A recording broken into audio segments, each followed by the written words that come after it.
로마가 유럽을 정복할 만큼 이 강대국이었을 당시에 이 로마 시민권자들은 다음과 같은 내용이 적힌 이 통행증을 가지고 다녔습니다.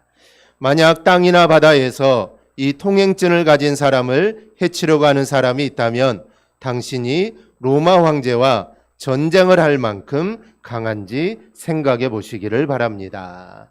이 말은 로마의 시민을 건드리면 로마의 황제를 건드린다라는 그런 뜻입니다. 실제로 로마는 일정 거리마다 여행 중인 로마 시민들이 의무적으로 이 정무관에게 연락을 하도록 했는데, 만약에 한 명의 시민이라도 오랜 기간 연락이 끊기면 그 경로에 있는 무장 세력이 로마 시민을 해친 것으로 여겨서 그 무장 세력을 싹 쓸어버렸다고 합니다. 로마의 정치가 이 키케로는 로마 시민을 결박하고 채찍질하는 것은 무조건 범죄나 다름없다라고 이렇게 말을 합니다. 그래서 그 당시 로마 시민이라는 이 특권은 아주 대단했다는 것을 우리가 알 수가 있습니다. 그래서 사도행전 16장을 보면 이 사도 바울이 빌립보에서 전도를 하는데 점치는 귀신 들린 여종 하나가 바울을 따라다닙니다. 그러면서 하는 말이 이 사람들은 지극히 높은 하나님의 종이다라고 말을 합니다. 그런데 여러 날 동안 계속한다는 것이죠. 그래서 바울이 괴로웠다는 것입니다. 복음을 전파하는데 방해가 됐다는 것이죠. 왜 방해가 되었을까요? 이 사람이 하나님의 아들이다. 이 사람들은 지극히 높은 사람이다. 옆에서 계속 말해주면 사람들이 야, 바울 일행은 이런 사람인가 보다, 하나님의 종인가 보다 이렇게 생각할 수 있을 텐데 바울은 괴로워했습니다. 왜냐하면 이 말은 귀신 들린 자의 말이기 때문입니다. 그러니 사람들이 믿지 않을 것입니다.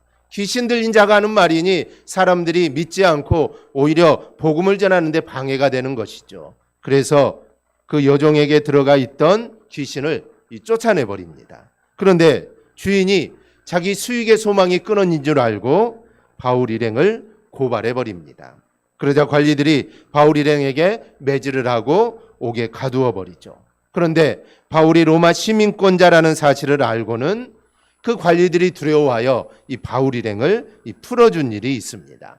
이 당시 로마법에 의하면 로마 시민은 본인의 동의하에서만 재판을 받을 수 있었고, 또 곤란한 일이 생길 때는 황제에게 재판을 받기 위해 호소할 수가 있었습니다. 그리고 각 행정구역의 로마 총독도 명백한 죄의 규명 없이 또한 재판을 받지 않고 채찍으로 때리는 것, 고문 등의 형벌을 내리는 것, 이거는 할 수가 없었던 겁니다. 그런데도 빌립보 관리들은 바울과 실라에게 너희가 로마 사람이냐 이것을 묻지도 않고 임의로 매를 때리고 투옥한 것입니다. 그러니 이는 분명한 위법입니다. 그러니 그들은 두려웠다는 것이죠. 그만큼 그 당시 로마 시민권은 대단한 위력을 가지고 있었던 겁니다. 우리가 외국을 여행하다 보면 이 미국을 위시한 강대국의 여권을 가지고 있는 사람들의 대우가 다른 것을 보게 됩니다. 이번에 베트남을 다녀왔는데 다른 나라에 입국을 하거나 또 출국을 하면 여권 심사를 합니다. 그래서 여권을 보고 이 사람을 출국을 시켜야 되는지 또 입국을 시켜야 되는지 이 판결을 하게 되는 것이죠. 그런데 그때는 항상 외국인 뒤에 서야 합니다. 이번에 외국인 뒤에 서지 않고 보니까 베트남 사람들 같고 좀 나이도 어리고 학생 같고 그래서 그 뒤에 섰는데 다른 사람들은 다 통과를 하는데 이게 시간이 너무 오래 걸리는 겁니다. 학생들 또 자기 나라 사람들은 얼마나 열심히 보는지 모릅니다. 그런데 외국 미국이나 유럽 사람들은 금방 통과를 시켜줍니다. 즉 여권의 위력이라는 것이죠. 우리나라도 여권의 위력이 참 대단한데 그래서 외국 여행을 하다 보면 이런 일들을 우리가 겪어야 됩니다. 이렇게 평범한 시민이라도 강대국에 속해 있다는 것만으로도 엄청난 이 권리가 됩니다. 그러나 우리가 그런 강대국의 시민권자가 아니라고 해서 우리가 실망할 필요는 없습니다. 예수 믿는 우리들은 세상의 그 어느 나라보다 강하고 그리고 영원히 망하지 않는 나라에 우리는 속해 있습니다. 그 나라가 어떤 나라입니까? 바로 하나님의 나라입니다. 우리 믿는 모든 성도는 모두 다 하나님 나라의 시민권자입니다. 이 하나님 나라의 시민권을 우리가 가지고 있으면 그곳의 왕이신 하나님께서 나를 보호하시고 나를 지켜주십니다. 그분은 이 세상을 창조하신 분입니다. 지금도 살아계셔서 우주와 모든 만물을 다스리고 계시는 분입니다. 그래서 로마 시민권과 비교가 되지 않습니다. 미국의 시민권과도 비교가 되지 않습니다. 이 세상 그 어떤 특권과도 비교가 할 수가 없습니다. 그 하나님이 나의 힘이 되어주십니다. 그러니 우리가 하나님만을 의지할 수 있기를 바랍니다. 하나님만을 바라볼 수 있기를 바랍니다. 이렇게 사는 것이 바로 하나님의 나라의 특권을 내가 누리는 길임을 우리가 믿으시기를 바랍니다. 오늘 본문을 보면 허리띠에 대한 이야기가 나옵니다. 허리띠는 옷을 잡아주고 또 맵시를 내기도 하지만 이 허리띠가 상징하는 것 중에 하나가 바로 이 힘입니다. 그래서 역도 선수들을 보면 아주 강한 허리띠를 매죠. 왜냐하면 이 허리에서 힘이 나오기 때문입니다. 그리고 허리띠를 강하게 매어야 힘을 쓸 수 있는 것이죠. 그래서 허리띠는 힘 혹은 능력을 상징합니다. 오늘 본문을 보니 어느 날 하나님이 에레미야에게 너는 가서 뱃띠를 사서 내 허리에 두르고 그것이 물에 닿지 않게 하라라고 말씀을 합니다. 그래서 하나님의 말씀대로 에레미야는 뱃띠를 사서 허리에 두르게 됩니다. 하나님이 이렇게 말씀하신 시기는 주전 598년경 요야긴 왕 때입니다. 요야긴은 18세라는 어린 나이에 이 왕에 오른 왕입니다. 그리고 지금은 바벨론의 군인들이 예루살렘 근처에 와서 진을 치고 있는 상황입니다. 그러니까 지금 위기의 순간이죠.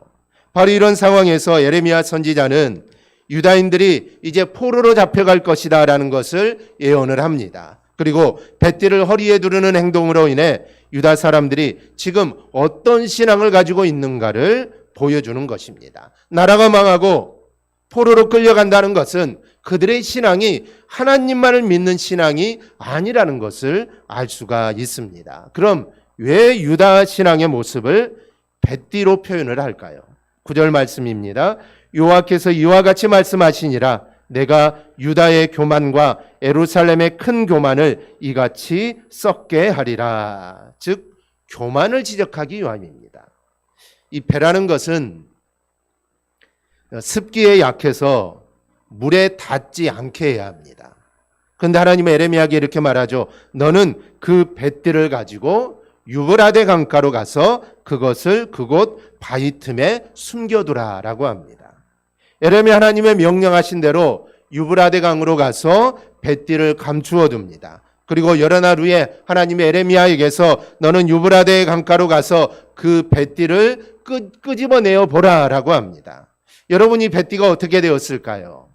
배는 물에 닿지 않게 보관해야 되는데 당연히 뱃띠가 썩어서 못 쓰게 되어 있었습니다. 유브라데 강은 에레미야가 살던 아나돗에서 약 400km나 떨어진 곳입니다. 그리고 이 유브라데는 바벨론 지역입니다. 그래서 일부 사람들은 하나님의 지시가 이게 사실인지 아닌지 의심을 하지만 하나님이 이렇게 하시라고 하신 데는 분명한 이유가 있습니다. 즉 하나님이 하라는 데는 다 이유가 있습니다. 하나님 우리에게 말씀하시고 하나님 우리에게 순종을 요구할 때는 내가 생각했을 때는 이건 아닌 것 같지만 지금 상황에서는 이게 아닌 것 같지만 그렇지 않습니다. 하나님의 말씀에는 다 이유가 있습니다. 하나님이 바벨론을 통해 유다의 교만을 징계하신다는 겁니다. 그래서 먼 유브라데까지 가라는 것이죠. 그럼 하나님이 에레미야에게 이 뱃띠를 통해 말씀하시려는 것은 무엇일까요? 첫째는 교만을 버리고 오직 하나님을 힘으로 삼으라는 것입니다. 오늘 본문에 등장하는 뱃띠는 상징성이나 장식용 성격이 강합니다. 배로 만든 띠가 가죽 허리띠 역할을 하기는 이건 어렵습니다. 어렵죠. 그러나 띠라는 상징성이 있습니다. 서론에서 말씀드렸듯이 띠는 힘과 의지를 상징합니다. 이 시편 18편 32절을 보면 이 하나님이 힘으로 내게 띠띠우시며 내 길을 완전하게 하시며 라고 말을 합니다. 여기서 띠를 띄운다라는 이 말은 전쟁이나 싸움을 앞두면 이 군인들이 무장을 하게 됩니다. 여러 가지 무장을 하죠. 그리고 무장을 마무리한다라는 의미가 띠를 띄운다라는 의미입니다. 즉 하나님께서 위기와 어려움을 타개해 나가도록 모든 준비를 이제 완료하셨다라는 것입니다. 아무리 무장을 하고 다 했어도 마지막 그것을 해야만 무장을 완료하듯이 하나님께서 이제 어려움을 이기도록 모든 준비가 다 끝나셨다라는 것입니다. 그러니 두려워할 필요가 없습니다. 하나님이 완벽하게 준비해 주신 겁니다. 그러니 이제 그 하나님만 의지하면 되는 것입니다. 이렇게 띠는 힘과 의지의 상징입니다. 이 본문을 보면 예레미야가 배로 띠를 만들어 차고 다닙니다. 물기가 닿지 않으니 오랫동안 그 띠를 차고 다닐 수 있었습니다. 물론 가죽띠가 아닌 허리 가죽띠가 아니기 때문에 뭐 그렇게 큰 힘을 줄 수는 없지만 그래도 몸에 힘이 들어가게 해주는 역할을 해주는 겁니다. 우리가 하나님을 우리의 띠로 삼을 때도 마찬가지입니다. 우리가 하나님을 띠로 삼는다는 것은 내가 어떤 자세를 가지고 살아가느냐를 의미합니다. 우리가 다른 어떤 것을 의지하는 것이 아니라 우리가 오직 하나님만을 붙들고 우리는 살아가야 합니다. 그러면 그 띠처럼 하나님은 우리를 붙잡아 주실 줄 믿습니다. 또한 하나님이 우리의 힘이 되어 주십니다. 우리가 힘을 써야 할 때 우리에게 힘을 쓸 수 있도록 우리를 도와줍니다. 그런데 지금 이들은 하나님이 아닌 교만을 자신의 허리띠로 삼고 있습니다. 저는 사무엘상 17장에 이 다윗을 볼 때마다 너무나 은혜스럽고 이 다윗의 모습이 또 감동이 됩니다. 여러분 한번 생각해 보십시오. 이제 10대 후반의 청소년이 거인 골리앗, 그것도 전쟁의 이 달인이라고 할 수 있는 그 골리앗 앞에 1대1로 싸우려고 나갑니다. 그것도 변변한 무기 하나 없습니다. 얼마나 이게 두렵고 떨리겠습니까? 그런데 다윗이 믿는 분이 있었습니다. 바로 하나님입니다. 이 다윗은 하나님을 자신의 힘으로 삼고 나가면서 골리앗에게 이렇게 말을 하죠. 이 45절 우리 한음성으로 함께 보겠습니다. 다윗이 블레셋 사람에게 이르되 너는 칼과 창과 단창으로 내게 나아오거니와 나는 만군의 여호와의 이름 곧 내가 모여가는 이스라엘 군대의 하나님의 이름으로 내게 나아가노라. 아멘. 다윗은 두렵지 않았습니다. 충분히 두려워할 상황이지만 다윗은 두려워하지 않았습니다. 왜냐하면 그에게는 하나님이 계셨기 때문입니다. 하나님이 자신에게 힘이 되어 주셨기 때문에 그는 골리앗을 두려워하지 않았고 하나님을 힘으로 삼고 골리앗 앞에 당당하게 나갔던 것입니다. 하나님이 다윗의 힘이니 골리앗은 문제가 되지 않습니다. 아니 수십만의 군대가 온다 할지라도 그에게는 문제가 되지 않습니다. 하나님 앞에 그들은 아무런 힘을 쓰지 못하기 때문입니다. 그 거대한 골리앗도 다윗 앞에서는 창 한 번 휘두르지 못했습니다. 이 칼 한 번 쓰지 못했죠. 세 발의 피였다는 것이죠. 그래서 다윗이 골리앗을 물리치고 승리할 수 있었던 것입니다. 여러분, 다윗의 힘이 아닙니다. 다윗의 능력이 아닙니다. 오직 하나님의 힘이었습니다. 오늘날 우리에게도 이런 골리앗 같은 존재들이 있습니다. 건강의 골리앗, 또 물질의 골리앗, 또 온갖 유혹의 골리앗이 내 앞을 가로막고 있습니다. 우리는 그럴 때 이렇게 고백해야 합니다. 나의 힘이신 여호와여, 내가 주를 사랑하나이다. 그리고 하나님을 나의 힘으로 삼아야 합니다. 하나님을 힘의 상징인 띠로 우리는 삼아야 합니다. 이 스가랴 4장 6절을 보면 이런 말씀이 있습니다. 그가 내게 대답하여 이르되 여호와께서 스룹바벨에게 하신 말씀이 이러하니라. 만군의 여호와께서 말씀하시되 이는 힘으로 되지 아니하며 능력으로 되지 아니하고 오직 나의 영으로 되느니라. 아멘. 이 말씀은 무너진 성전을 다시 건축하라는 메시지입니다. 이 바벨론 포로 이후 귀환한 백성들이 무너진 성전을 건축한다는 것은 이거는 불가능한 일이고 너무나 어렵고 힘이 드는 일입니다. 도저히 불가능한 일입니다. 70년의 포로 생활한 후 귀환했으니 집이나 논이나 밭이나 아마 다 황무지가 되어 있었을 겁니다. 살 집도 없는 상황입니다. 그런데 하나님은 성전을 건축하라는 것이죠. 그리고 성공할 거라는 것입니다. 그러면서 이 일은 힘으로 되는 것도 아니고 능력으로 되는 것도 아니고 오직 하나님의 힘으로 된다라고 이렇게 말씀을 합니다. 그렇다면 왜 성전 재건 사업이 오직 하나님의 영으로만 가능합니까? 그것은 그 일이 인간의 일이 아닌 하나님의 일이기 때문입니다. 사실 인간의 재능과 인간의 힘만으로도 수르바벨 성전과 비교할 수 없는 웅장하고 큰 대역사를 이룬 사례는 얼마든지 많습니다. 그 당시만 해도 몇몇 권력자들에 의해 도시와 운하가 건설되고 실로 불가사의하다 할 정도로 그런 건축물들이 세워진 사례가 많습니다.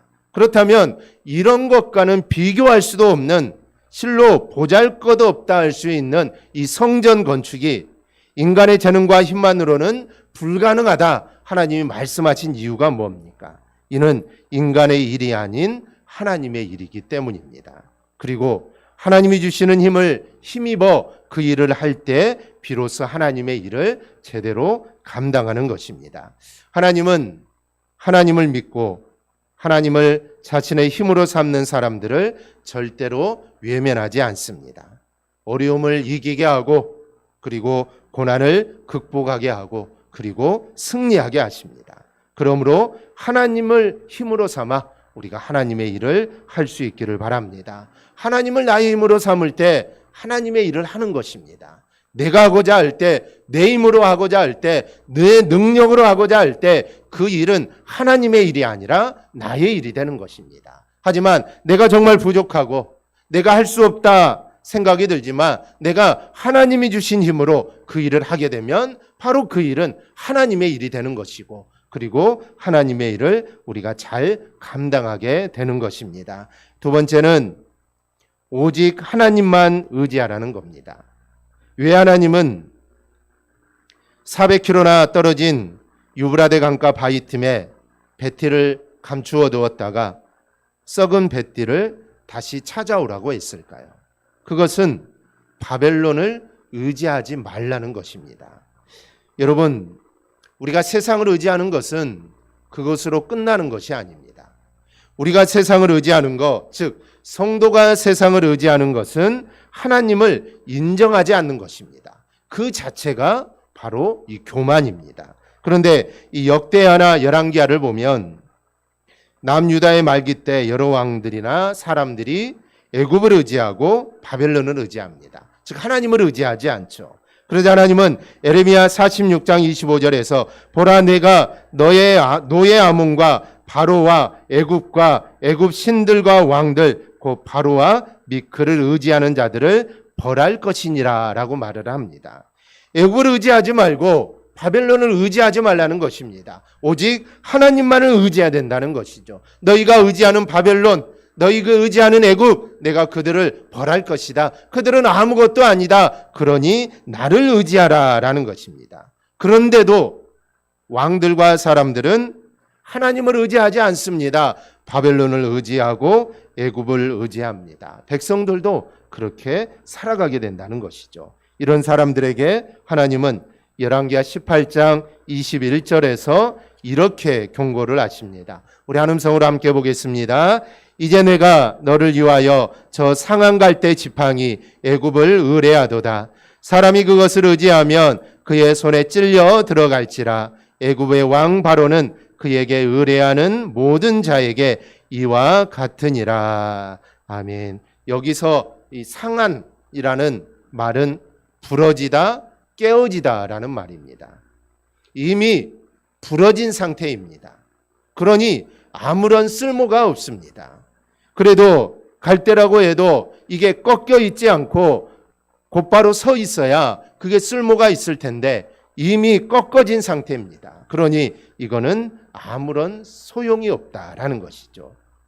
그래서 상한갈대 지팡이라는 것은 매우 허약하여 아무 쓸모없는 것을 의미합니다. 그런데 상한갈대 지팡이가 바로 애굽이라는 것입니다. 그러므로 애굽은 그를 의지하는 자에게 아무런 도움을 줄 수 없습니다. 그러니 의지하지 말라라는 것이죠.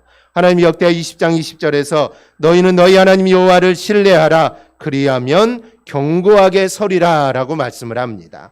우리가 의지하고 우리가 신뢰할 분은 오직 여호와 하나님이심을 믿으시기를 바랍니다. 그런데 사람들은 위기에 처하게 되면 무엇을 의지할까 두리번거립니다. 그래서 우상을 의지하기도 하고 물질을 의지하기도 하고 사람을 의지하기도 하고 힘을 의지하기도 합니다. 그런데 솔로몬은 전도서를 통해 이렇게 말합니다. 헛되고 헛되니 모든 것이 헛되도다. 여러분, 솔로몬이 누구입니까? 이 세상의 최고의 부와 최고의 명예와 최고의 지혜를 소유한 사람입니다. 그런데 그런 것들이 아무런 도움을 주지 못한다라는 것입니다. 그럼에도 사람들은 여전히 두리번거림을 멈추지 않습니다. 얼마 전 국민일보에 이런 기사가 실렸습니다. 교회 직분자 중 신년에 점을 보는 사람이 4분의 1이나 된다라는 것입니다. 평신도도 아니고 교회 직분을 맡은 자들이 신년이 되면 점을 보러 간다라는 것입니다.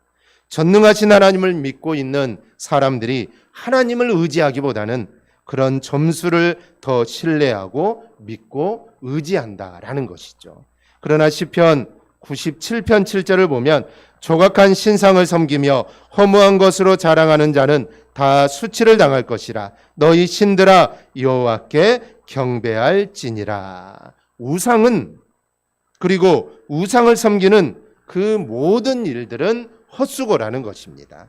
아무 유익이 없다는 것이죠. 그런데 사람들은 하나님 말씀을 믿지 않습니다. 하나님을 제쳐놓고 돈은 실망시키지 않는다. 돈은 나를 실망시키지 않는다. 내가 믿는 이것은 틀림없다라고 말합니다. 그런데 여러분, 이것이 바로 하나님을 인정하지 않는 영적인 교만입니다. 그렇다면 혹시 나는 그런 영적인 교만에 빠져 있지 않습니까? 만약에 내가 그런 영적인 교만에 빠져 있다면 진짜 내가 의지하고 내가 믿어야 할 분은 오직 하나님뿐임을 깨닫는 역사가 이루어지기를 바랍니다. 하나님은 진실하게 도움을 구하는 백성들에게 그들의 도움을 절대로 외면하지 않습니다. 그리고 그분이 해결하지 못할 문제도 없습니다. 따라서 성경은 여호와는 선하시며 환난 날의 산성이시라. 그는 자기에게 의뢰하는 자들을 아시느니라 말씀을 합니다. 하나님은 우리의 어려움을 아십니다. 우리의 눈물도 다 아십니다. 그리고 위기의 때 우리를 건져주십니다. 그러니 우리는 하나님만 의지하면 됩니다. 그래야 하면 형통의 삶을 살게 될 줄 믿습니다. 세 번째는 교만의 뱃띠 대신 믿음의 뱃띠를 가지라고 합니다. 이 사실 배는 약합니다. 배가 튼튼하지 않고 질긴 것이 아니어서 허리띠로는 이게 적합하지 않습니다. 그런데 왜 하나님이 에레미야에게 이 뱃띠를 하라고 하시는 걸까요? 그것은 하나님을 인정하지 않는 이 교만이 이 뱃띠처럼 무가치하다는 것을 말씀하는 것입니다. 그 당시 남유다 사람들은 작은 믿음도 없이 그냥 교만만 가득했습니다. 신앙이 좋고 정말 신앙생활을 열심히 하고 믿음이 좋은 사람이 교만하면 좀 봐줄만 하는데 이 유다 사람들은 믿음이 없었습니다. 그런데 그들은 교만했다라는 것이죠. 그런데 사실 믿음이 그렇습니다. 믿음이 눈에 보이는 것이 아니어서 정말 믿음은 연약해 보입니다. 별것 아닌 것처럼 보입니다. 그런데 이 믿음이 그렇게 보여도 놀라운 힘이 있습니다. 우리의 믿음 자체는 별것 아닌 것처럼 보여도 우리가 믿는 이 믿음의 대상이 이 세상을 창조하신 하나님이고 또 이 세상을 다스리시고 심판하시는 하나님이시기 때문입니다. 그러니 우리의 믿음 자체는 어찌 보면 이게 별것 아닙니다. 하지만 우리가 믿는 하나님이 우리의 믿음을 통해 역사하시기에 그 믿음이 대단한 것입니다. 대상이 누구냐에 따라 그 믿음이 힘이 되기도 하고 아무것도 아닌 것이 되기도 합니다. 만약에 내 믿음이 내가 누군가를 의지하는데 그 의지하는 대상이 만약에 한 나라의 대통령이라면 대통령이 나를 돌봐준다면 우리는 우리의 믿는 그것은 대단한 것이 되는 것입니다. 마찬가지로 내가 누구를 믿느냐, 내가 누구를 믿고 내가 누구를 의지하느냐에 따라 그것은 정말 작은 것이 되기도 하고 아니면 엄청나게 큰 것이 되기도 합니다. 우상을 믿는 것도 믿음입니다. 그런데 그 믿음에는 아무런 능력이 나타나지 않습니다. 왜 그렇습니까? 그 우상은 아무것도 아니기 때문입니다. 그러니 우상을 섬기면 힘만 들고 괴롭기만 할 뿐입니다. 그런데 하나님을 믿는 이 믿음은 다릅니다. 우리 주님은 하나님을 믿는 이 믿음이 겨자씨만한 믿음만 있어도 이 믿음이 엄청난 능력을 발휘한다라고 이렇게 말씀을 합니다. 마태복음 17장 20절입니다. 우리 한음성으로 함께 봅니다. 이르시되 너희 믿음이 작은 까닭이니라. 진실로 너희에게 이르노니 만일 너희에게 믿음이 겨자씨 한 알만큼만 있어도 이 산을 명하여 여기서 저리로 옮겨지라 하면 옮겨질 것이요 또 너희가 못할 것이 없느니라. 아멘. 겨자씨는 씨앗 중에 가장 작은 씨앗이고 우리가 아는 깨알의 6분의 1 정도 되는 크기입니다. 이 눈에 잘 보이지 않는 씨앗입니다. 그런데 그 씨앗이 자랄 때는 풀과 같이 자라죠. 그냥 들에 피고 있는 풀에 불과합니다. 봤을 때 풀입니다. 그냥 풀로 끝나버릴 것 같지만 이 풀은 자라면은 나무가 됩니다. 아버님 목회하실 때 겨자씨를 심었는데 처음에는 풀처럼 자랍니다. 그냥 풀입니다. 그런데 이게 자라게 되면은 나무가 됩니다. 그래서 집안에 화분에 심었는데도 이 정도 두께로 자랍니다. 만약에 그것을 밖에 심었다면 커다란 나무가 될 것이죠. 그런데 그만한 믿음, 이 겨자씨만한 믿음이 있어도 산으로 옮긴다는 것입니다. 왜 그렇습니까? 그 믿음에 하나님이 역사하시기 때문입니다. 그러니 믿음이 중요하고 이 믿음이 이 대단한 것입니다. 요한일서 5장 4절을 보면 무릇 하나님께로부터 난 자마다 세상을 이기느니라. 세상을 이기는 승리는 이것이니 우리의 믿음이니라 말씀합니다. 믿음을 가진 사람은 세상을 이깁니다. 이미 이겼습니다. 죄악을 이깁니다. 믿음은 이렇게 모든 것을 이기게 하는 능력임을 우리가 믿으시기를 바랍니다. 그런데 그 믿음이 아브라함이나 다윗 같은 큰 믿음이 아닐 수도 있습니다. 우리의 믿음은 다 부족합니다. 늘 넘어지고 늘 흔들리는 믿음입니다. 즉 뱃띠 같은 믿음이라는 것이죠. 그러나 그런 믿음이라고 실망할 필요가 없습니다. 그 믿음도 가치 있고 귀한 것입니다. 중요한 것은 우리가 믿음에서 떠나지 않는 것입니다. 믿음을 포기하지 않는 것입니다. 이 코로나로 인해 정말 신앙생활하기가 어려워지자 많은 분들이 믿음을 포기했습니다. 하지만 그것은 엄청난 복을 포기하는 것입니다. 우리 가운데는 이런 분들이 없기를 바랍니다. 내 믿음이 정말 작고 연약해도 믿음을 포기하지 않아야 믿음의 복을 우리가 받아 누릴 수 있습니다. 겨자씨 같은 믿음, 뱃띠 같은 믿음이라도 여러분 붙들고 계십시오. 그게 바로 축복의 씨앗입니다. 능력의 씨앗입니다. 결코 버리거나 잃어버리지 않기를 축복합니다. 이 종교개혁을 일으킨 루터는 오직 말씀을 붙잡고 살았습니다. 내가 비록 성경으로 인해 목숨을 잃게 된다 해도 결코 진리인 하나님의 말씀에서 떠날 수 없습니다. 성경은 하나님의 말씀을 전하기 위해 존재하는 것이지 정치적인 곤모술수를 위해서나 자신의 횡포를 정당화시키는 일에 사용되기 위해서 존재하는 것이 아닙니다. 라고 말을 합니다. 루터는 로마서에서 오직 구원은 믿음으로 받는다, 이 사실을 발견하고는 성경 말씀을 따르는 종교개혁을 시작하게 됩니다. 이 사실 마틴 루터는 사제로서 종교개혁을 할 담대함이 그에게는 없었습니다. 그러나 하나님은 그를 통하여 종교개혁의 불길을 당기셨던 겁니다. 우리는 지금 그 어떤 때보다 많은 말씀과 예배 가운데 우리는 살아갑니다. 그런데 우리의 믿음이 자꾸 약해지는 이유가 무엇입니까? 이유는 내가 하나님을 붙잡지 않아서입니다. 하나님 없이 모든 것을 내가 할 수 있다는 이 교만 때문입니다.